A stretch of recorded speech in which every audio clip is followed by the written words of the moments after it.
Bonjour amis, bienvenue au panel de l'école du sabbat de 3ABN. Nous sommes ravis que vous nous rejoigniez. Nous étudions le livre de Josué, leçon de foi de Josué, et nous en sommes à la leçon numéro 9, héritier des promesses, prisonnier de l'espérance. Si vous souhaitez obtenir votre propre copie de la leçon de l'école du sabbat pour adultes, vous pouvez le faire en allant sur 3ABNS, sabbatschoolpanel.com. Ne partez pas, nous revenons tout de suite.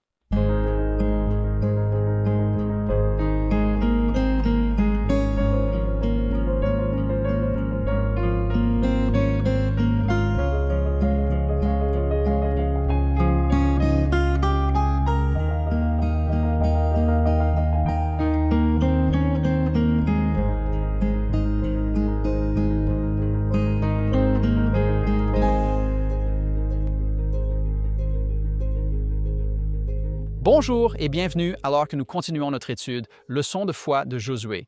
Nous en sommes à la leçon numéro 9, héritier des promesses, prisonnier de l'espérance, pasteur James Rafferty, ici. Nous sommes ravis que vous nous ayez rejoints. Nous apprécions vraiment vos prières et votre soutien financier au ministère 3ABN. Cela nous aide vraiment à diffuser ce message dans le monde, donc nous sommes reconnaissants et aussi nous sommes reconnaissants que vous soyez bénis par ces leçons. Et beaucoup d'entre vous demandent les notes supplémentaires que nous incluons dans chaque leçon. Vous pouvez le faire, vous pouvez demander ces notes en allant sur 3abnssabbatschoolpanel.com. Lorsque vous vous inscrivez une fois, lorsque vous cliquez là une fois, vous recevrez les notes à partir de ce moment-là. Vous n'avez pas besoin de le faire chaque mois ou chaque trimestre ou semaine après semaine. Alors, assurez-vous d'aller sur 3abnssabbatschoolpanel.com si vous souhaitez obtenir les notes supplémentaires que nous ajoutons à ces leçons. Avant de commencer, j'aimerais vous présenter la famille de l'école du sabbat qui va étudier ces leçons avec vous aujourd'hui. À ma gauche immédiate se trouve ma sœur en Christ, Jill Marconi. Merci beaucoup, Pasteur James. Lundi, nous examinons la Terre comme un don. D'accord. Et à votre gauche, le pasteur John Denze. Merci. C'est une bénédiction d'être ici. J'ai mardi, le défi de la Terre. Amen. Et à votre gauche, pasteur John Lomakong. J'ai le jubilé. Qu'est-ce que cela signifie pour nous aujourd'hui? Et tenant notre ancre, ma sœur en Christ, Shelley Quinn. Je suis enthousiaste à propos de cette leçon. Ça n'a pas l'air si excitant, mais c'est intitulé « La Terre restaurée ». D'accord. Donc, nous avons beaucoup de concentration dans notre leçon cette semaine sur la Terre. Et qu'est-ce que cela signifie? Quel est le message spirituel que Dieu nous communique à travers tout cela? C'est ce que nous allons chercher à découvrir. Avant de commencer, nous allons demander au Seigneur d'envoyer le Saint-Esprit pour être avec nous. Je vais demander à mon ami pasteur John Lomakong, aimeriez-vous prier pour nous? Bien sûr, inclinons nos têtes. Père aimant dans les cieux, nous te remercions, Seigneur, que chaque fois que nous ouvrons nos esprits, tu entres. Et donc, Seigneur, nous t'invitons maintenant à venir par ton Saint-Esprit pour nous parler, afin que les mots que nous prononçons soient esprit et vie, et qu'il y ait un cœur fertile, un esprit fertile pour recevoir ces mots. Et non seulement recevoir la connaissance, mais aussi mieux te connaître en tant que Seigneur et Sauveur. Au nom de Jésus, je prie. Amen. Amen. Amen. J'apprécie vraiment cette prière. Vous savez, nous ne voulons pas seulement acquérir des connaissances, mais nous voulons vivre une expérience de cœur avec le Seigneur. C'est tellement vital pour chacun d'entre nous. J'aime ce titre, Héritier des promesses, prisonnier de l'espoir. Prisonnier de l'espoir, j'adore cette idée. Notre texte de mémoire est en fait tiré de Zacharie chapitre 9, verset 12, où nous trouvons cette expression « prisonnier de l'espoir ». Zacharie chapitre 9, verset 12. Voici ce qu'il dit. Retournez à votre forteresse, ô prisonniers de l'espérance. Aujourd'hui, je déclare que je vous rendrai le double. Quelle est notre forteresse? Quelle est la forteresse pour les prisonniers de l'espérance? À quoi pensez-vous lorsque vous pensez à la forteresse à laquelle nous devons retourner en tant que prisonniers de l'espérance? La parole de Dieu, n'est-ce pas? Jésus-Christ, notre Sauveur. C'est un appel à revenir à Christ. Et bien sûr, vous savez, il y a toute cette discussion que nous examinerons aujourd'hui sur la terre promise, Canaan et les frontières qui sont établies et que chacun a sa part, une différente. Mais en réalité, ce n'était pas à propos de la terre. La terre était ce que Dieu allait restaurer, mais le moyen pour nous d'atteindre cet endroit était de retourner à la forteresse. C'est vraiment ce dont nous avons besoin. Dieu nous appelle aujourd'hui à retourner à la forteresse, et cette forteresse est Jésus. La forteresse est le mot. Le trimestriel continue en disant ici que dans Josué chapitre 13 à 21, nous trouvons une longue liste de points de repère géographiques qui délimitent les portions de terre attribuées aux tribus d'Israël. Pour le lecteur moderne, ces lignes peuvent sembler sans importance, mais elles reposent sur une compréhension théologique de la terre promise qui est significative pour nous aujourd'hui. Cependant, à travers ces listes concrètes, Dieu voulait enseigner aux Israélites que la terre n'était pas un rêve. Il leur a été promis d'une manière très tangible et mesurable qu'ils devaient prendre cette promesse et la rendre réalité en agissant. Ainsi, il y a un lien ici entre ce que Dieu donne à son peuple et la relation qu'il veut avoir avec eux. Ils doivent agir sur ce qu'il leur donne. En d'autres termes, ils ne se contentent pas d'y entrer, de s'asseoir et de ne rien faire, mais il y a quelque chose que Dieu veut qu'ils fassent, et c'est le message qui nous est communiqué. Lors de notre dernière étude, nous avons parlé de l'importance de contempler Christ. Revenir à la forteresse, c'est fixer nos yeux sur Jésus, contempler Christ, regarder vers Dieu et, comme il est dit ici, revendiquer ses promesses. Nous sommes héritiers des promesses. La terre est promise au peuple de Dieu et cette promesse est ce qui la rend réelle pour eux et pour nous. Le trimestriel continue en disant, c'est-à-dire, oui, Dieu allait leur donner la terre en héritage. Cela allait être un don signifiant l'accomplissement de ce qu'il avait promis à leur père. Voyez, j'ai mis la terre devant vous. Entrez et prenez possession de la terre que le Seigneur a juré de donner à vos pères Abraham, Isaac et Jacob, à leurs descendants après eux, Deutéronome 1:8. Mais oui, ils avaient aussi leur rôle à jouer. Et c'est ce que j'aime dans l'Évangile.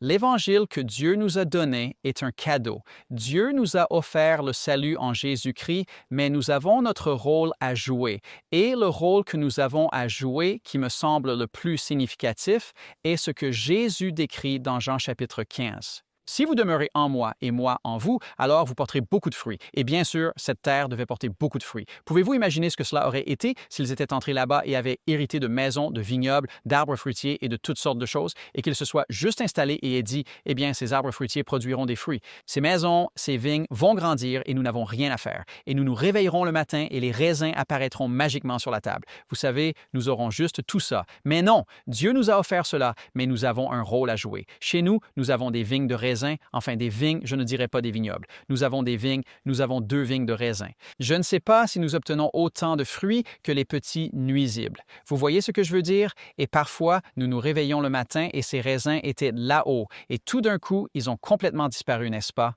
Nous devons trouver une solution ici. Nous devons agir contre les gaufres. Nous devons faire quelque chose concernant les écureuils terrestres. Nous devons faire notre part. Nous devons protéger notre relation avec Christ. Et la façon dont nous protégeons cette relation, c'est en nous connectant avec lui, en demeurant en lui et en passant du temps avec lui. Il nous a donné le cadeau du salut, mais nous ne restons pas simplement assis en disant « Eh bien, vous savez, nous sommes sauvés une fois et c'est bon, nous nous reposons ». Dieu veut que nous entrions dans une relation avec lui qui protège. Cela met des limites autour de ces fruits qu'il produit en nous. Donc, cette semaine, nous allons examiner certains concepts théologiques liés à la terre promise et leurs implications spirituelles pour ceux qui revendiquent toutes les promesses trouvées en Jésus-Christ. Je lisais à nouveau le trimestriel. Donc, en passant à la leçon de dimanche, la leçon pour dimanche est Éden et Canaan. Éden et Canaan. En avançant dans cette leçon, nous voulons examiner ce que Dieu est. Comment Dieu applique cela à nous aujourd'hui? Le trimestriel continue en posant la question « Comment les patriarches percevaient-ils la promesse de la terre? Et que pensez-vous que cela signifie pour nous, en tant qu'adventistes, de vivre en tant qu'héritiers de la promesse? » Alors, comment faisons-nous cette transition vers nous aujourd'hui?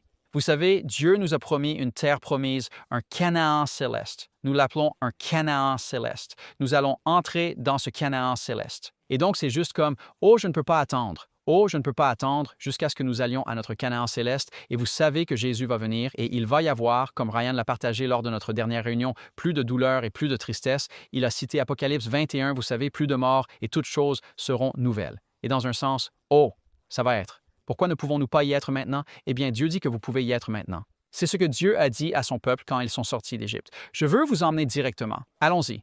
Et qu'ont-ils dit?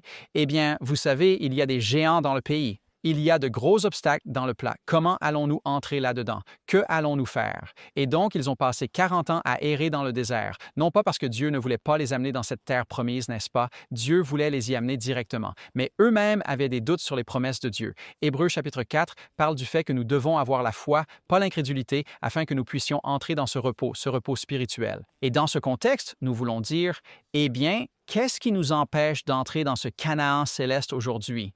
Il y a un verset dans 2 Pierre, chapitre 3, verset 12. C'est un verset intéressant. C'est un verset qui m'a causé beaucoup de perplexité au fil des ans. Et, vous savez, souvent quand je tombe sur un verset de la Bible que je ne comprends pas complètement, je le mets un peu sur l'étagère de Dieu. Je dis, d'accord, Dieu, c'est sur ton étagère. Tu devras me donner une compréhension de cela en ton temps et à ta manière. Et j'ai l'impression que c'est un verset très isolé. Voici ce qu'il dit. Deuxième épître de Pierre, chapitre 3, verset 12. Attendant et hâtant l'avènement du jour de Dieu, où les cieux en feu se dissoudront et les éléments embrasés se fondront. Maintenant, la lecture marginale dans ma version de la Bible dit « attendant et hâtant l'avènement ». Et l'implication est que nous pouvons hâter la venue de Jésus-Christ. Maintenant, ce qui est vraiment intéressant à propos du contexte de cela, c'est que cela soutient en fait cette idée. Il est dit que la raison pour laquelle la venue de Dieu est retardée est parce que Dieu est patient envers nous et il ne veut que personne ne périsse. Et si vous pensez à cela dans le contexte de Matthieu chapitre 24, verset 14, l'Évangile sera prêché dans le monde entier comme témoignage à toutes les nations, alors la fin viendra. Vous reconnaissez que Dieu ne veut pas que des gens soient perdus. Il ne veut pas moins. Il serait mort pour qu'une personne soit sauvée dans son royaume. Et donc, tous les signes de Matthieu 24 pourraient être mis d'un côté de la balance et ils pourraient être pesés contre ce seul signe de l'Évangile prêché à tout le monde comme un témoignage de l'autre côté de la balance. Et cela ferait pencher la balance. Tous ces signes peuvent être accomplis et nous en parlons tout le temps, tous ces différents signes. Vous savez, les guerres et les rumeurs de guerre et les catastrophes naturelles et les pestes et les famines et les faux Christ et tout ça. Mais si l'Évangile n'est pas prêché à travers le monde entier comme un témoignage à toutes les nations, Jésus ne viendra pas. Il ne reviendra pas. Pourquoi? Parce qu'il est patient avec nous, ne voulant pas que quiconque périsse, mais que tous parviennent à la repentance. Donc, quand il est dit que nous pouvons hâter la venue du Christ, la façon de le faire est de prêcher l'Évangile à travers le monde comme un témoignage. Et cela est vraiment résumé dans l'Apocalypse chapitre 14, parce que, vous savez, quand ce message est donné dans l'Apocalypse 14, nous l'appelons les messages des 3 anges, qui se trouvent être liés à 3ABN. Quand nous prêchons ce message, l'Évangile éternel a été prêché. Babylone tombe et Jésus revient. En fait, Apocalypse 14 jusqu'au verset 22 révèle en réalité la seconde venue de Jésus et la moisson de la terre, la moisson de ceux qui vont au ciel et la moisson de ceux qui vont expérimenter la colère de Dieu. Alors, qu'en est-il de ce Canaan céleste? Quelles leçons pouvons-nous tirer du séjour terrestre, du retard qui a eu lieu dans cette conquête terrestre, dans cette entrée terrestre en Canaan? Quelles leçons pouvons-nous apprendre qui nous aideront aujourd'hui? Eh bien, l'une des leçons que nous pouvons apprendre est que nous voulons nous appuyer sur les promesses de Dieu. Nous voulons reconnaître que Dieu a dit que cela va être accompli. Cet évangile va être prêché à travers le monde entier. Nous ne pouvons pas hâter la venue de Jésus. Alors, comment hâtons-nous la venue de Jésus? Eh bien, remarquez ce que cela dit ici dans le contexte de 2 Pierre chapitre 3. Il est dit, c'est pourquoi, verset 14, « Bien-aimés, en attendant ces choses, appliquez-vous à être trouvés par lui en paix, sans tache et irréprochable. » Maintenant, il y a un livre qui est écrit à ce sujet. Cela s'appelle en fait « Spotless » par notre sœur en Christ, Shelley Quinn. C'est ce à quoi Dieu nous appelle à entrer, cette expérience d'être sans reproche et sans tache. Pourquoi? Parce que c'est ce que signifie prêcher l'Évangile en tant que témoin. Il ne s'agit pas seulement de prêcher l'Évangile, il s'agit de prêcher l'Évangile en tant que témoin. Dieu nous appelle à entrer dans une expérience, une relation avec lui, comme Josué et Caleb avaient une relation où nous croyons aux promesses de Dieu, où nous sommes prisonniers de l'espérance et où nous nous engageons, pour ainsi dire, à croire que Dieu peut abattre les géants.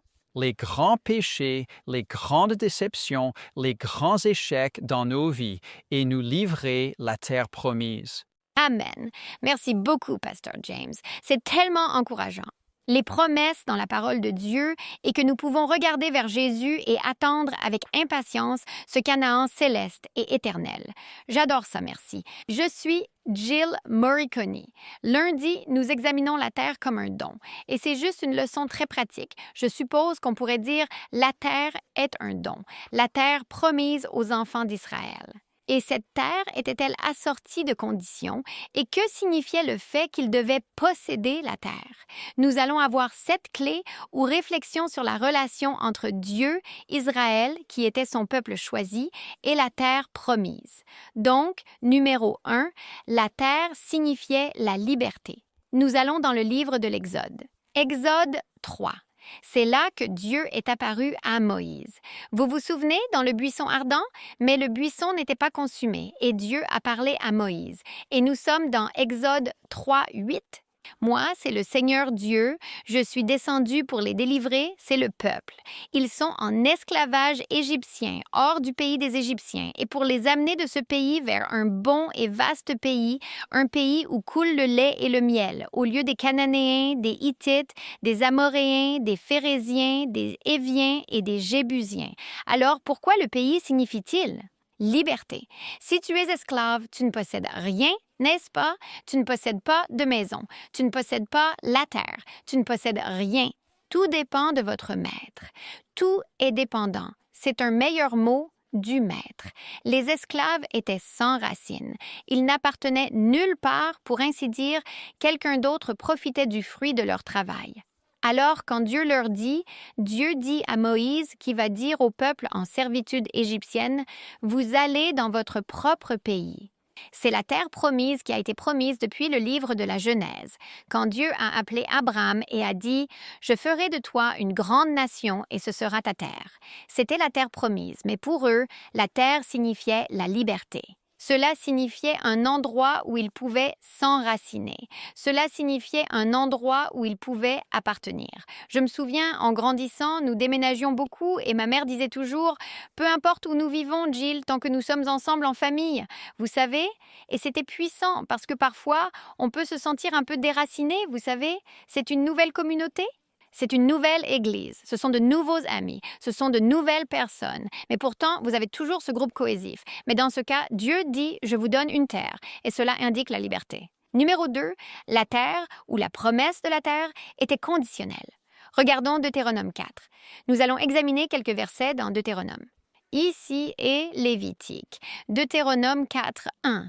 Maintenant, ô Israël, écoute. Le mot écouter là est sma, signifie entendre. Écoute, obéis. Maintenant, écoute. Ô Israël, écoute ou obéis. Entends les statuts et les jugements que je t'enseigne à observer, afin que tu vives, et entrez et possédez le pays que le Seigneur Dieu de vos pères vous donne. En d'autres termes, même posséder le pays dépendait d'eux écoutant, d'eux obéissant aux statuts et aux jugements que le Seigneur avait donnés. Même la possession de la terre était conditionnelle à la foi dont vous avez parlé également, Pasteur James. Là, dans Hébreux chapitre 3, ils n'y sont pas entrés à cause de l'incrédulité. Donc la terre, la possession de cette terre était conditionnelle. Mais pas seulement la possession, mais la rétention, on pourrait dire, de la terre, le maintien, le fait de rester dans cette terre était également conditionnel. Lévitique chapitre 20, verset 22. Lévitique 22. Vous observerez donc toutes mes lois et tous mes ordonnances et les mettrez en pratique, afin que le pays où je vous amène pour y habiter ne vous vomisse pas. En d'autres termes, ils pouvaient posséder le pays, mais s'ils se détournent de Dieu, que va-t-il se passer? Le pays va les vomir. C'est conditionnel. Ils ne sont plus là, maintenus en tant que peuple élu de Dieu. Donc, la terre est un don de Dieu, pas un droit inaliénable. Le peuple de Dieu pouvait habiter la terre tant qu'il était en relation d'alliance avec Dieu, Sheli, et tant qu'il respectait les principes de l'alliance, mais il ne pouvait pas revendiquer la terre comme la leur en soi. La leçon dit ceci: ils ne pouvaient pas avoir la terre et ses bénédictions sans la bénédiction de Dieu. Donc, la terre est conditionnelle. Revenons à Deutéronome chapitre 4. Encore un verset à ce sujet. Deutéronome chapitre 4, verset 26. Et cela est vraiment dans le contexte où ils fabriquent des images taillées, des images gravées, et retournent à l'adoration des idoles. Il est dit, « J'appelle aujourd'hui le ciel et la terre à témoigner contre vous, que si vous faites cela, vous périrez bientôt complètement du pays que vous traversez le Jourdain pour posséder. » Maintenant, c'est un avertissement de Moïse avant même qu'il n'ait traversé, car Josué n'a pas encore eu lieu. Ils n'ont pas traversé le Jourdain. Vous ne prolongerez pas vos jours dans ce pays, mais vous serez complètement détruits. Et qu'est-il arrivé? Lorsque vous regardez l'histoire des enfants d'Israël, à maintes reprises, ils se sont tournés vers des idoles de leur propre choix. Ils ont négligé Dieu, ils ont fait ce qu'ils voulaient. Ils ont suivi le chemin de leur propre choix. Et nous voyons Dieu envoyer un jugement, et parfois le peuple se repentait et retournait vers Dieu, et il leur accordait sa miséricorde. Et puis nous voyons à nouveau qu'ils se tournent à nouveau vers l'adoration des idoles. Et finalement, qu'est-il arrivé au royaume du Nord? Ils ont perdu la terre, pour ainsi dire. Ils ont été entièrement dispersés parmi les Assyriens lorsqu'ils sont venus les capturer. Ils ont été retirés de la terre. Qu'en est-il de Juda, le royaume du Sud?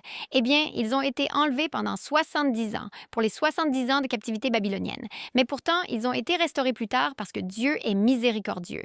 Il y a eu repentance et Dieu les a ramenés. Regardons le numéro 3. La terre avait des restrictions. Maintenant, c'est un point intéressant. Nous sommes dans Lévitique. Lévitique 25, 23, et le pasteur John va probablement en parler davantage, mais c'est juste un verset de là. Lévitique 25, verset 23. La terre ne sera pas vendue à perpétuité, car la terre est à moi, car vous êtes des étrangers et des résidents temporaires avec moi. En d'autres termes, ils ne pouvaient pas vendre la terre. Ils ne pouvaient le louer que pour une certaine période de temps. C'est peut-être la façon de Dieu d'empêcher les riches d'opprimer les pauvres ou de donner quelque chose à ceux qui n'avaient rien. La terre venait avec certaines restrictions. 4. La terre leur enseignait en fait Dieu. Nous sommes dans Deutéronome 8. Ce passage est un peu triste pour moi, mais c'est un avertissement donné au peuple. Deutéronome 8, verset 11. « Prends garde de ne pas oublier le Seigneur ton Dieu. » Descendons au verset 12. « De peur que lorsque tu auras mangé et que tu seras rassasié et que tu auras construit de belles maisons et que tu y habiteras, et lorsque tes troupeaux se multiplieront et que ton argent et ton or se multiplieront. » Passe au verset 14. Quand ton cœur s'élève et que tu oublies le Seigneur ton Dieu, c'est lui qui t'a fait sortir du pays d'Égypte, de la maison de servitude, qui t'a conduit à travers ce grand et terrible désert, qui a fait jaillir pour toi de l'eau du rocher de Silex. Verset 16.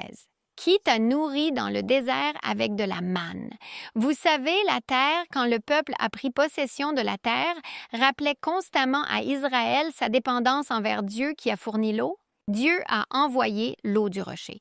Qui leur a donné de la nourriture? Dieu leur a donné la manne. Et puis, quand ils ont possédé le pays, c'est Dieu qui a envoyé la pluie, c'est Dieu qui a fait pousser les récoltes. Oui, ils avaient un rôle à jouer, pour collaborer en quelque sorte, pour cultiver la terre, mais c'est Dieu qui est finalement en charge, qui a fourni la capacité de construire les belles maisons, qui a multiplié les troupeaux et les hardes, qui a donné la pluie pour les cultures, qui leur a donné le pouvoir d'acquérir des richesses. Tout cela est Dieu. Ainsi, alors qu'ils étaient impliqués dans cette quête agricole, cela leur a enseigné Dieu. Et cela leur a enseigné la dépendance à Dieu et la nécessité de cela. Passons au numéro 5. Nous découvrons, c'est dans Psaume 24, verset 1. Nous découvrons que la terre appartient en réalité à Dieu. Maintenant, il a été donné aux enfants d'Israël et ils devaient le posséder tant qu'ils marchaient dans l'obéissance. Mais la terre appartient à Dieu, Psaume 24, verset 1. La terre est à l'Éternel et tout ce qu'elle renferme, le monde et ceux qui l'habitent. Tout appartient à Dieu maintenant. Il a assigné la terre à Israël et a dit « Je vous la donnerai », mais elle était entièrement à Dieu. Numéro 6. La terre est occupée par la foi. Hébreux chapitre 11, verset 9. Par la foi, il, c'est Abraham, a séjourné dans la terre promise comme dans un pays étranger. Donc, c'est occupé par la foi, habitant sous des tentes avec Isaac et Jacob, les cohéritiers de la même promesse. Car il attendait la ville qui a des fondations, dont Dieu est l'architecte et le constructeur. C'est le Canaan céleste, ultime et éternel. Mais la terre est occupée par la foi. Et enfin, numéro 7, la terre sera restaurée.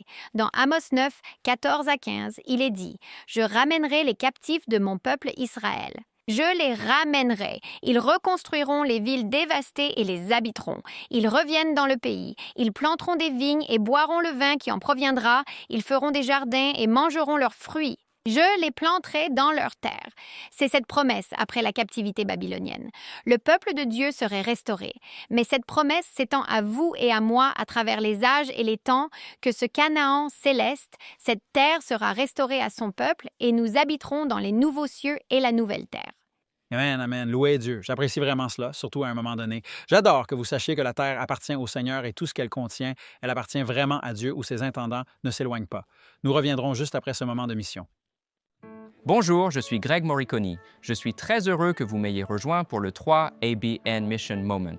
La dernière fois, je vous ai parlé d'Ella, qui a grandi dans une famille adventiste du 7e jour, mais qui s'était éloignée de Dieu. Cependant, des années plus tard, lorsqu'elle a déménagé avec son mari, Willis, au Kentucky, elle a découvert 3 ABN et sa relation avec Jésus a été ravivée. Naturellement, Ella a immédiatement commencé à prier pour le salut de son mari. Il avait été élevé en tant que chrétien, mais, selon ses mots, avait pris le chemin de la débauche et bien qu'il ne semblait pas intéressé, elle a découvert plus tard qu'il écoutait secrètement les programmes de 3 ABN. Eh bien, un jour, Willis a eu une crise cardiaque et a été transporté d'urgence pour une chirurgie à cœur ouvert. Ella est restée à ses côtés jour et nuit, et bien que les médecins aient averti qu'il pourrait ne pas s'en sortir, elle ressentait une paix parfaite en sachant que Dieu était aux commandes. Il s'en est sorti. En 10 ans cependant, il a subi une autre crise cardiaque majeure, et une fois de plus, le Seigneur l'a aidé à s'en sortir. Plus tard, un incendie a détruit tout ce qu'il possédait, mais à travers tout cela, 3 ABN étaient sa bouée de sauvetage spirituel et chaque jour, les messages et la musique centrés sur le Christ remplissaient sa maison et son cœur, la nourrissant spirituellement et renforçant sa foi. Mais qu'en est-il de son mari pour qui elle priait constamment? Restez à l'écoute la prochaine fois et je vous en dirai plus sur 3 ABN Mission Moment. Nous sommes tellement reconnaissants pour chaque téléspectateur béni par des programmes comme Sabbath School Panel. Saviez-vous que de petits dons mensuels rendent cette série possible? Seulement 10, 20 ou 50 $ par mois aident à maintenir les programmes à l'antenne. Touchant des cœurs dans le monde entier avec l'Évangile éternel, Jésus a dit « Vous avez reçu gratuitement, donnez gratuitement ». Si vous avez été encouragé dans votre marche avec Dieu, ne voudriez-vous pas envisager un don mensuel aujourd'hui pour que d'autres puissent être bénis aussi? Scannez le code QR ou visitez 3abn.tv. Amen, amen. C'est incroyable l'impact que ce ministère a sur tant de personnes. Merci pour vos prières et votre soutien financier. Nous allons passer à la leçon de mardi. Merci, Pasteur James. J'ai la leçon de mardi et elle s'intitule « Le défi de la terre ». Je m'appelle John Denzi et ensemble, nous allons examiner le chapitre 13 de Josué. En fait, dans Josué chapitre 13, la question est posée par la leçon. Elle dit « Même si le pays de Canaan était un don de Dieu, quels étaient certains des défis liés à sa possession? » Et donc, dans Josué 13, versets 1 à 7, je commencerai au verset 1. Maintenant, Josué était vieux, avancé en âge, et le Seigneur lui dit, « Tu es vieux, avancé en âge, et il reste encore beaucoup de terre à posséder. » Vous savez, le Seigneur lui a donné la force de pouvoir accomplir cette tâche, mais une partie des terres qui restait encore, si vous regardez les versets 2 à 7, c'est tout le territoire des Philistins. C'étaient des gens difficiles à gérer. Et vous pouvez regarder l'histoire du peuple d'Israël. Ils ont continué à avoir des problèmes avec le peuple des Philistins encore et encore. Et donc, en regardant, il y a de nombreux endroits mentionnés, par exemple les 5 seigneurs des Philistins, les Gazites, les Ashdodites, les Ashkelonites, les Gittites et les Écronites. Les choses étaient difficiles même avec les noms à l'époque. Et donc, verset 4, « Tout le pays des Cananéens, le pays des Giblites et tout le Liban et tous les habitants des montagnes. Je souligne juste certains de ceux-ci, puis je les chasserai devant les enfants d'Israël, dit le Seigneur, dans Josué 13, verset 6. Verset 7, je vais le lire. Maintenant donc, divise ce pays en héritage aux 9 tribus et à la demi-tribu de Manassé. Et donc, quels sont certains de ces défis qu'ils ont dû affronter? Eh bien, les Philistins, pour commencer, ils étaient des mercenaires. Ils attendaient juste que vous travailliez la terre, prépariez la récolte et juste avant la moisson, ils venaient se battre avec vous pour prendre votre récolte. C'étaient des gens féroces. Et bien sûr, le peuple d'Israël, ils étaient vraiment des bergers. Et avec le temps, bien sûr, ils ont appris plus de tactiques militaires, etc. Mais ils étaient vraiment des bergers, la terre et les villes. Et le peuple d'Israël qu'ils étaient censés posséder était fortifié. C'étaient des endroits qui étaient difficiles. Ces endroits, ils protégeaient leur terre. Ils étaient militaires. Ils avaient des armes, ils avaient des murs, et donc c'était un défi pour le peuple d'Israël. Ainsi, il y avait une leçon pour le peuple d'Israël à apprendre, même s'ils avaient encore toute cette terre à posséder. Quelle était cette leçon? Ils devaient encore apprendre à faire confiance au Seigneur, que la bataille appartient au Seigneur. Il dit qu'il le leur donnerait et qu'il serait prêt à se battre pour eux. Allons au chapitre 14 de l'Exode. C'est l'un des premiers endroits où le Seigneur essaie de leur faire savoir « Je me battrai pour vous ». En plus de toutes les plaies d'Égypte remarquées ici dans l'Exode 14, versets 13 et 14. Et Moïse dit au peuple « N'ayez pas peur, restez en place et voyez le salut du Seigneur qu'il accomplira pour vous aujourd'hui. Car les Égyptiens que vous voyez aujourd'hui, vous ne les verrez plus jamais. Le Seigneur combattra pour vous et vous garderez le silence. » Ils avaient peur. Ils ont vu les Égyptiens arriver et ils venaient vers eux. Ils avaient des chars et des chevaux et ils avaient peur. Et c'était Dieu qui leur faisait savoir, à travers Moïse, « N'ayez pas peur. » Et c'est la même chose que le Seigneur nous dit, « N'ayez pas peur. Je suis avec vous. Je vous aiderai à traverser cette difficulté que vous traversez. » Et regardez cette promesse dans Lévitique chapitre 26. Tout Lévitique chapitre 26 est merveilleux, mais je n'ai le temps que de lire les versets 6 à 9. Lévitique chapitre 26. Je donnerai la paix dans le pays, et vous vous coucherez, et personne ne vous effraiera. Je débarrasserai le pays des bêtes maléfiques, et l'épée ne traversera pas votre pays. Vous poursuivrez vos ennemis et ils tomberont par l'épée devant vous. 5 d'entre vous poursuivront 100 et 100 d'entre vous mettront 10 000 en fuite. Vos ennemis tomberont par l'épée devant vous, car je vous regarderai favorablement et je vous rendrai fécond. Je vous multiplierai et je confirmerai mon alliance avec vous. Quelle merveilleuse promesse! Ce sont des promesses qui renforçaient la foi que le peuple d'Israël avait. Il y a de nombreuses promesses qui renforcent la foi que le Seigneur a pour nous, et il serait bon de les connaître et d'en mémoriser autant que possible. D'après la leçon que je vous ai lue, il est dit « Étant donné que pendant des siècles les Israélites avaient vécu comme esclaves, leurs compétences militaires étaient insuffisantes pour conquérir le pays. Même leurs maîtres esclavagistes, les Égyptiens, avec leurs armées habiles et bien équipées, n'ont pas pu l'occuper de façon permanente. Les Égyptiens n'ont jamais conquis complètement Canaan à cause de l'imprenable des villes fortifiées. Maintenant, une nation d'anciens esclaves se voit dire de conquérir une terre que leurs anciens maîtres n'ont pas pu soumettre. S'ils doivent un jour posséder la terre, ce sera uniquement par la grâce de Dieu et non par leurs propres efforts. Et c'est une leçon que nous devons également apprendre. Ce n'est pas par nos propres efforts, par nos seuls efforts que nous pouvons surmonter les défis que nous rencontrons dans cette vie. Alors, continuons à faire confiance au Seigneur. Donc, pour posséder toute cette terre, il devait obéir au Seigneur et suivre sa direction. Encore une fois, de la leçon, c'est très intéressant aussi. Cette complexité de la conquête illustre la dynamique de notre salut. Comme Israël, nous ne pouvons rien faire pour mériter notre salut. Éphésiens chapitre 2, versets 8 et 9. C'est un don.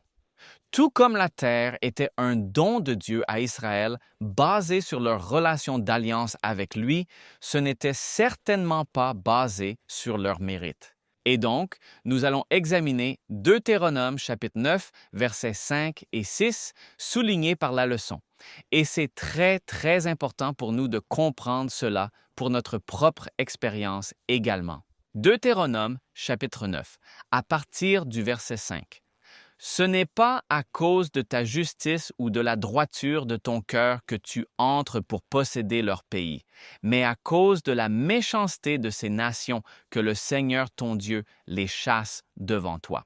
Et afin qu'il accomplisse la parole que le Seigneur a jurée à vos pères, à Abraham, Isaac et Jacob. Par conséquent, comprenez que le Seigneur votre Dieu ne vous donne pas ce bon pays à posséder à cause de votre justice, car vous êtes un peuple à la nuque raide. Vous savez, nous regardons le peuple d'Israël et disons « Wow, ils étaient têtus, ils étaient un peuple à la nuque raide. » La question est, avons-nous des gens à la nuque raide parmi nous aujourd'hui? Je ne sais pas. Peut-être moi-même. Je suis une personne obstinée, ou peut-être que vous qui m'écoutez êtes une personne obstinée. Laissons le Seigneur nous transformer pour que nous ne résistions pas à ses efforts pour nous transformer. Il fait un effort pour nous transformer. Et en coopérant avec lui, le travail sera accompli. Louons le Seigneur pour cela. J'aime cette question dans la leçon. Comment les chrétiens d'aujourd'hui rencontrent-ils des défis similaires à ceux liés à l'occupation de la terre promise? Et l'un des versets présentés ici est Philippiens 2, 2, 12. Par conséquent, mes bien-aimés, comme vous avez toujours obéi, non seulement en ma présence, mais bien plus encore en mon absence, mettez en œuvre votre propre salut avec crainte et tremblement. Wow! Pourquoi le Seigneur veut-il que nous mettions en œuvre notre propre salut avec crainte et tremblement? Je pensais que c'était un don que nous recevons par grâce. Oui, c'est vrai. C'est par grâce que nous sommes sauvés par la foi, cela ne vient pas de nous, pas par les œuvres, afin que personne ne se vante. Mais nous devons coopérer avec le Seigneur parce que, vous savez, nous pouvons être des gens à la nuque raide, nous pouvons être des gens têtus, nous pouvons vouloir retourner aux choses d'Égypte, au monde et aux choses que le monde a à offrir. Cela devrait faire partie de la crainte que nous avons, que nous voulions retourner aux mauvaises choses que nous faisions auparavant ou continuer dans les habitudes que nous avons abandonnées par la grâce du Seigneur avec crainte et tremblement, dans le sens de ne pas nous fier à nous-mêmes parce que parfois nous nous fions à nous-mêmes, n'est-ce pas? Continuons à faire confiance au Seigneur. Oh, je dois lire très vite ici. Hébreux chapitre 12, versets 1 et 2. Si je peux donc, nous aussi, puisque nous sommes entourés d'une si grande nuée de témoins, laissons de côté tout poids et le péché qui nous piège si facilement et courons avec endurance la course qui nous est proposée. Mon temps est écoulé. Lisez aussi le verset 12. C'est une bénédiction pour vous et pour moi aussi. Merci beaucoup, Pasteur Dancy. Je couvre le jubilé. C'est un terme dont la plupart des gens n'entendent même pas parler ou ne parlent pas lorsqu'il s'agit d'étudier la Bible, mais la Bible est remplie de langage du jubilé. Et le jour des expiations était le point de départ à partir duquel le 50e jour du jubilé devait être compté. Il y a un certain nombre d'applications concernant le jubilé et je veux poser quelques bases parce que le livre de Josué ne parle pas du jubilé, principalement le livre du Lévitique est juste une référence dans le livre des Nombres. Mais pourquoi le jubilé était-il significatif? Laissez-moi vous donner plusieurs raisons. Dans le livre du Lévitique, chapitre 25, verset 10, il est indiqué que le jubilé était l'année de la libération et de la restauration. Voici le passage, et vous consacrerez la 50e année et proclamerez la liberté dans tout le pays pour tous ses habitants. Ce sera un jubilé pour vous, et chacun de vous retournera à ses possessions, et chacun de vous retournera à sa famille. Donc, vous aviez 7 fois 7 qui font 49, et puis l'année suivante, la 50e, était l'année du jubilé. Vous trouverez également l'application et la signification en relation avec le jour de la Pentecôte. Allons à l'autre. L'année du jubilé était aussi une année où les esclaves étaient libérés et les dettes étaient annulées. Lévitique chapitre 25, versets 25 à 28. Si l'un de vos frères devient pauvre et vend une partie de ses possessions, et si son parent qui a le droit de rachat vient pour le racheter, alors il peut racheter ce que son frère a vendu, mais s'il n'est pas en mesure de le récupérer lui-même, alors ce qui a été vendu restera entre les mains de celui qui l'a acheté jusqu'à l'année du jubilé. Donc, quand l'année du jubilé arrivait, je ne sais pas, vous ne le possédez plus. C'est à moi, je n'ai pas besoin de le racheter, donne-le-moi simplement. Et donc, vous constatez que le jubilé offrait la liberté de l'asservissement par la dette et aussi de l'esclavage, montrant le cœur de Dieu pour la justice économique et la dignité humaine. Le troisième point est que le jubilé était l'année de repos de la terre et de gestion environnementale. Lévitique, chapitre 25, verset 23. Il est dit, « La terre ne sera pas vendue définitivement, car la terre est à moi, car vous êtes des étrangers et des résidents temporaires avec moi. » Maintenant, qu'est-ce que cela nous enseigne? Cela enseigne que la terre appartient en fin de compte à Dieu et que les humains sont des intendants qui doivent en prendre soin, y compris la laisser reposer pendant les années de jubilé. Maintenant, je vais juste vous lancer quelque chose à réfléchir. Maintenant, quand nous regardons l'histoire de l'humanité, nous avons dit, eh bien, l'existence de l'humanité est d'environ 6000 ans. Maintenant, ce n'est pas un nombre définitif, mais si vous prenez les 6 000 ans de la controverse du péché, dans la 7 000e année, la terre se repose pendant 1000 ans, ce qui est le millénaire. Aussi, un concept de la façon dont le jubilé impacte le péché et le salut. Passons au 4e point. Le jubilé avait également une image prophétique de la rédemption, et c'est pourquoi Isaïe 61 et Lévitique chapitre 4 sont significatifs. De quoi parlait-il en ce qui concerne la rédemption? Le Seigneur a proclamé cela l'année du jubilé. L'Esprit du Seigneur Dieu est sur moi parce que le Seigneur m'a oint pour annoncer de bonnes nouvelles aux pauvres, pour proclamer la liberté aux captifs, pour proclamer l'année de grâce du Seigneur. Pourquoi a-t-il dit « année de grâce du Seigneur » ? Il a fait cette déclaration l'année du jubilé. C'était une année de libération proclamant la liberté aux captifs, année acceptable du Seigneur. Nous comprenons donc maintenant pourquoi il a utilisé cette terminologie. Le jubilé préfigurait le ministère de libération spirituelle et de restauration de Christ, pointant vers la rédemption ultime et la liberté en lui. Ce sont les 4 applications du jubilé, mais il avait aussi une application à la Pentecôte. Maintenant, le jubilé et la Pentecôte avaient tant de parallèles. Permettez-moi de vous rappeler certains d'entre eux. J'en ai listé 5 ici. Tout d'abord, le calendrier et le calcul. Le mot Pentecôte signifie 50e en grec. La Pentecôte a eu lieu 50 jours après la Pâque. De même, l'année du jubilé était la 50e année après 7 cycles de 7 ans. Cela fait 49 ans et la suivante était la 50e année du jubilé. Le parallèle est 50. Le parallèle de 50 n'est pas une coïncidence, mais montre un schéma divin. Lorsque vous suivez ce schéma divin, vous commencez à voir des choses dans la Bible que vous n'aviez pas vues auparavant. Le jubilé, bien que non mentionné, a une crédibilité et une cadence qui ne peuvent être manquées. En voici un autre. C'était aussi une libération spirituelle. Le jubilé représentait la liberté de la dette et de la servitude. À la Pentecôte, Actes chapitre 2, c'est intéressant. Le Saint-Esprit a été répandu, apportant la liberté spirituelle à la Pentecôte parce que c'était l'année du jubilé.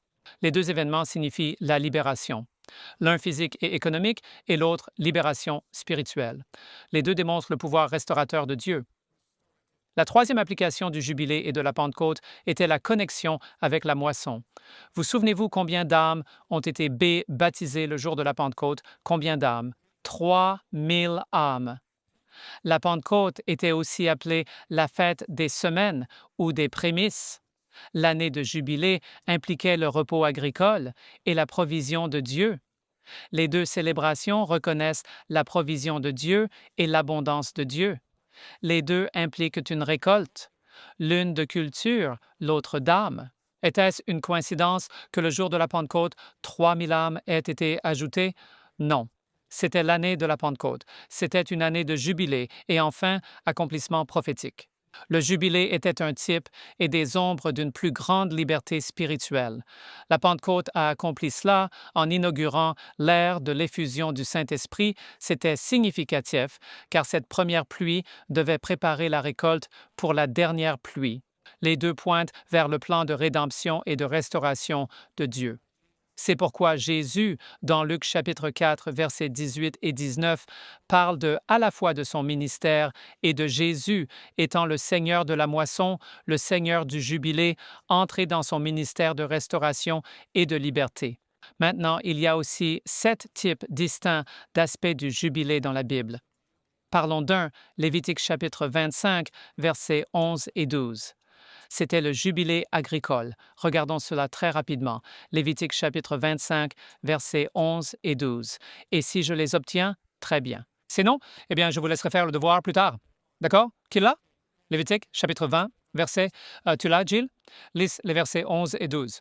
Cette 50e année sera pour vous un jubilé. Vous ne sèmerez ni ne récolterez ce qui pousse de soi-même, ni ne cueillerez les raisins de vos vignes non taillés, car c'est le jubilé. Il sera saint pour vous. Vous mangerez de ces produits du champ. Exactement. C'était donc le jubilé agricole. La terre se repose complètement, pas de semailles ni de récolte, seulement manger ce qui pousse naturellement et un sabbat agricole complet. C'était un sabbat agricole. La terre avait en fait un temps pour se reposer et être restaurée. Vous voyez, Dieu a intégré le sabbat dans toute sa création. Il a béni le dernier jour de la création, qui était le jour où il a seulement créé quelque chose de spirituel, le repos sabbatique spirituel. La terre bénéficie également d'un repos sabbatique qui fait partie du jubilé. Qu'en est-il des versets 13? Avez-vous le verset 13? C'était le repos économique ou le jubilé économique?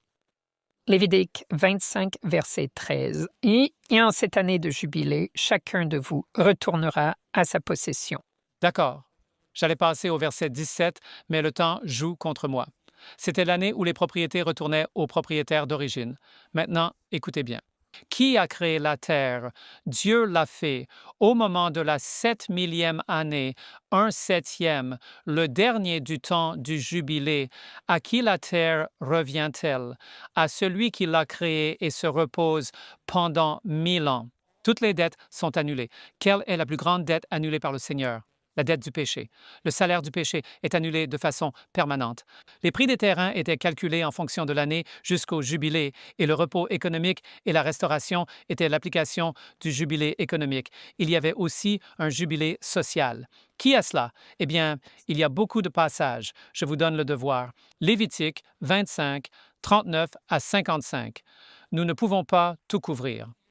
Mais c'était l'année où les esclaves hébreux étaient libérés, les familles réunies, le retour à la propriété ancestrale et la restauration sociale et l'égalité. Donc Dieu avait tant intégré dans le jubilé. Maintenant que vous commencez à le voir, vous ne pouvez pas le manquer. En voici un autre. Jubilé messianique prophétique, qui est Ésaïe 61 et Luc 4, libération spirituelle, proclamée par Jésus comme accomplissant son ministère, liberté ultime du péché et restauration éternelle. Et enfin, le jubilé sabbatique, Lévitique 25, 8 à 10. Chaque 50e année, 7 fois 7 plus 1, annonçait le jour de l'expiation lié au système sabbatique et un repos complet et une restauration devaient avoir lieu l'année sabbatique. Alors maintenant que vous voyez le jubilé, j'espère que vous ne pouvez pas le manquer. Je vous ai donné des références et si vous demandez les notes d'études, vous aurez l'ensemble du tableau. Mais souvenez-vous de ceci. Le jubilé, un temps de liberté, de restauration, de rendre la terre à celui qui en est le véritable propriétaire, de rendre nos vies à celui qui nous possède. Quelle liberté nous pouvons trouver dans le Seigneur du jubilé, et son nom est Jésus. Amen. Merci à chacun d'entre vous pour cette belle leçon. Je suis Shelley Quinn. J'ai la leçon de jeudi, la terre restaurée. Quand vous y pensez, la terre promise était centrale pour l'identité d'Israël et c'était plus qu'un héritage géographique. Elle représentait une relation. Elle représentait le repos et la restauration. Maintenant, l'Ancien Testament indique clairement que les promesses de Dieu concernant la terre étaient conditionnelles. Comme nous l'avons dit, elles étaient basées sur la fidélité d'Israël. Maintenant, vous n'avez pas besoin de vous tourner ici, mais dans Deutéronome 28, Josué 23, 1 Roi 9, Dieu avertit tout au long de l'Ancien Testament que la désobéissance mènerait à l'exil. Il ferait cela dans un but rédempteur. Et en effet, cela s'est produit d'abord en Assyrie, puis à Babylone. Pourtant, le cœur de Dieu aspirait à la restauration, non pas parce qu'Israël l'avait mérité, mais à cause de son amour d'alliance qui demeurait. Ainsi, même lorsque le jugement est tombé sur Israël, ou en fait Juda, à travers l'exil babylonien, le message de Dieu était un message d'espoir, pas de correction. C'est intéressant. Les prophètes de Dieu ont déclaré que Dieu n'abandonnerait pas son peuple. Tournez-vous vers Jérémie 24. Les prophètes parlent d'une promesse de restauration qui est restée vivante grâce à la fidélité de Dieu. Jérémie 24, verset 6, Dieu dit « Je fixerai mes yeux sur eux pour leur bien. Je les ramènerai dans ce pays. Je les bâtirai et ne les détruirai pas. Je les planterai et ne les arracherai pas. » Et puis passez à Jérémie 31. J'adore ce verset, Jérémie 31, verset 16. Ne pleure pas, ton travail sera récompensé. dit Dieu. Tes enfants reviendront du pays de l'ennemi.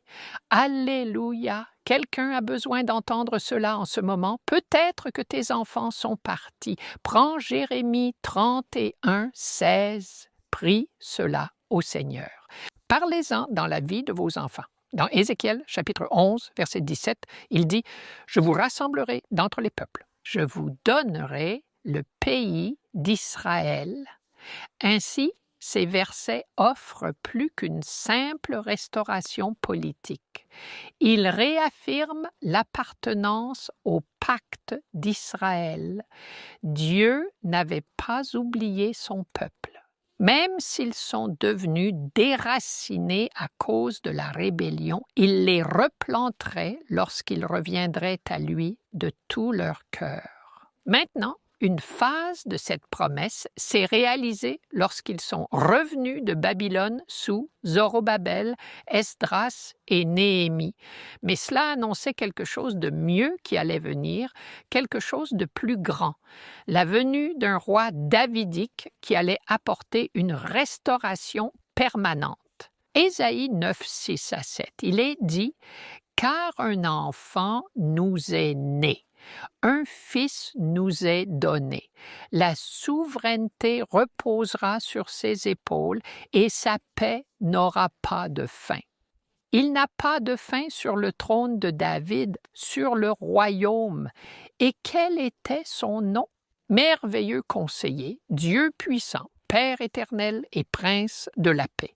Ainsi, cette promesse a été accomplie en Jésus-Christ. Il était la descendance de la femme de Genèse 3, 15. Il est le Messie en qui toutes les promesses de Dieu trouvent leur réponse, oui et Amen, comme nous le dit 2 Corinthiens 1, 20. Ainsi, l'exil d'Israël nous rappelle une vérité plus profonde, sans être enraciné en Christ. Devinez quoi? Nous sommes spirituellement sans abri. La foi d'alliance en Dieu n'est pas passive, elle doit être vivante, elle doit être active et elle doit croître. Jacques 2, verset 17 dit « Ainsi la foi, si elle n'a pas d'œuvre, est quoi? Morte. La foi sans les œuvres est morte, née. Elle n'a pas de battement de cœur d'amour. Elle n'a pas de souffle de prière. Elle n'a ni mission ni mouvement vers la mission et elle ne répond pas à l'appel de Dieu. Ainsi, tout comme Israël a erré à cause de la désobéissance, nous aussi pouvons devenir désorientés et déracinés lorsque nous séparons notre foi d'une vie fidèle. La foi et la vie fidèle, ce sont les deux faces d'une même pièce. Donc, ce que nous devons savoir, c'est que Dieu nous invite dans cette relation d'alliance de salut par la grâce et de justice par la foi, mais il exige une réponse de notre part. Son initiative doit être rencontrée par une réponse humaine, et c'est la réponse d'une loyauté et d'un amour qui motive l'obéissance. Nous ne sommes pas sauvés par les œuvres, mais nous voyons dans Éphésiens 2, 8 à 10 qu'il est dit « Nous sommes l'ouvrage de Dieu, l'ouvrage pour accomplir les bonnes œuvres qu'il a préparées d'avance pour nous. » Ainsi, les œuvres de foi étaient le chemin de la restauration pour Israël et aujourd'hui, elles restent encore le chemin vers notre héritage spirituel qui était, vous savez, la promesse de la terre dans l'alliance avec Abraham culmine dans la nouvelle terre. Abraham regardait vers cette ville qui était construite non par des mains humaines, mais quand nous arriverons sur la nouvelle terre, le ciel et la nouvelle terre, Dieu va demeurer avec nous pour toujours. Quelqu'un disait « Oh, j'ai hâte que Jésus revienne pour que je puisse voir mon être cher. » Et j'ai dit « Vous savez, j'ai réfléchi à ça. Et je pense que quand Jésus reviendra, je ne vais même pas le remarquer pendant quelques minutes parce que je serai tellement excité de le voir face à face. Mais quand Quand nous regardons l'Ancien Testament, il se concentre sur la terre physique, mais à la lumière du Christ, la terre est réinterprétée. Cela devient le symbole de la bénédiction spirituelle que Dieu prévoit de donner à son peuple fidèle, à la fois ici et maintenant et dans l'au-delà. C'est une paix, une identité, une appartenance à Dieu, un héritage. Éphésiens 2, verset 6 dit « Il nous a ressuscités ensemble et nous a fait asseoir ensemble dans les lieux célestes en Christ Jésus. » Donc, ce dont vous parliez, où votre mère disait « Où que nous soyons, c'est chez nous. » Voyez, Jésus redéfinit le foyer. Ce n'est pas par la géographie, c'est par la relation. Et partout où Christ habite, c'est la terre de promesse. Je vous le dis. Ainsi, à travers lui, à la fois juifs et gentils sont héritiers selon la promesse. C'est ce que nous dit Galates 3, 29. Mais il y a encore un accomplissement futur de cette terre promise, et c'est un accomplissement éternel. Les prophètes l'ont vu. L'héritage ultime est la nouvelle terre que Jean a vue en vision, et il nous en parle dans l'Apocalypse 21. Je vais juste en lire des parties, mais il dit « J'ai vu un nouveau ciel et une nouvelle terre, et j'ai entendu une voix forte dire « Voici, le tabernacle de Dieu est avec les hommes, et il habitera avec eux. » Considérez cela. Dieu va vivre avec nous. C'est incroyable. Et vous savez, nous serons libérés du péché. Nous serons libérés du chagrin. Il n'y aura plus de séparation entre nous et Dieu, et c'est le sang de Jésus qui nous le garantit. Et Jésus a dit dans Jean 14, 1 à 3, il a dit « Je vais vous préparer une place, et si je pars, je reviendrai et vous prendrez avec moi. » Et Paul a fait écho à ce message dans Tite 2, 3 en disant « Attendant la bienheureuse espérance et l'apparition glorieuse de notre Seigneur et Sauveur Jésus-Christ. » Alors, après le retour du Christ et ses 1000 ans au ciel, devinez quoi? L'Apocalypse chapitre 20 nous dit que la terre sera renouvelée. Les rachetés hériteront non pas de la Palestine, mais du paradis. Pas une nation, mais un royaume qui ne passera jamais. Et je prie pour que vous preniez au sérieux l'invitation de Dieu d'entrer dans une relation d'alliance, de demeurer en Christ, afin que vous soyez héritiers de ses promesses. Amen. Amen. Merci, Shelley. Dieu veut vraiment que nous héritons de la terre et c'est le Canaan céleste. Il nous reste quelques minutes pour quelques réflexions finales. Je me rappelle simplement quelle belle expérience. Quand nous parlons de la terre, il s'agit vraiment de vous et moi étant en relation avec le Seigneur Jésus, et il nous dit dans Hébreux, « Si vous entendez ma voix, n'endurcissez pas vos cœurs. Alors vous entendez la voix de Dieu. Faites un choix.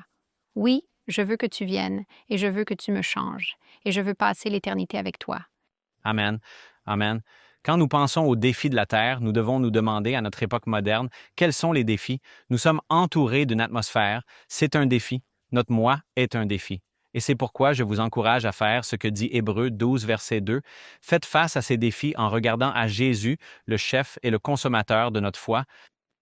Et c'est exact, ami. Le jubilé, le prince du jubilé, le seigneur du jubilé, se trouve dans ce beau passage de Jean 8, 36. Parce que le jubilé concernait la liberté.